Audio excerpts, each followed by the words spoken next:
শুক্রবার সন্ধ্যায় রাজধানীর মগবাজারের আল ফালা মিলনায়তনে অনুষ্ঠিত হয় জামায়াত আমিরের শপথ অনুষ্ঠান। 2026 থেকে 28 মেয়াদের জন্য শপথ নেন টানা তৃতীয় মেয়াদে দলের শীর্ষ পদে নির্বাচিত ডাক্তার শফিকুর রহমান। এ সময় আবেগে আপ্লুত হয়ে পড়েন তিনি। অনুষ্ঠানে যোগ দেন অন্যান্য দলের নেতারাও। শপথ শেষে ডাক্তার শফিকুর রহমান 47, 52, 71 এবং 24-এ দেশের জন্য আত্মোৎসর্গকারী সবার আত্মার শান্তি কামনা করেন।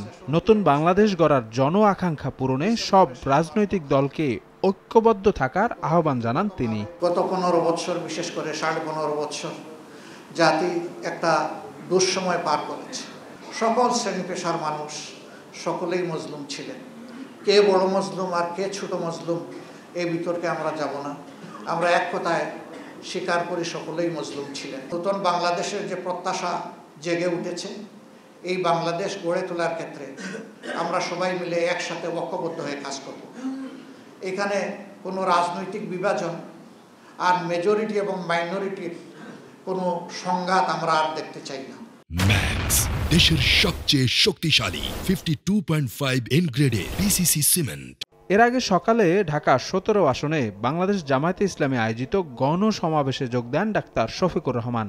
তিনি বলেন, জনগণ আর বস্তা পচা রাজনীতি দেখতে চায় না। ফ্যাসিবাদ বিদায় নিলেও নব্য ফ্যাসিবাদ তৈরির সব লক্ষণ এখন বিদ্যমান বলেও মন্তব্য করেন তিনি। দেশের আপামর জনগণ পুরানা বস্তা পচা দুর্গন্ধময় সেই রাজনীতি আর চায় না।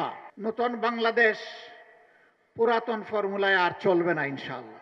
মূলত গুলশান, বনানী, ক্যান্টনমেন্ট ও ভাসানটেক এলাকার বাসিন্দাদের নিয়ে আয়োজিত হয় এই গণসমাবেশ।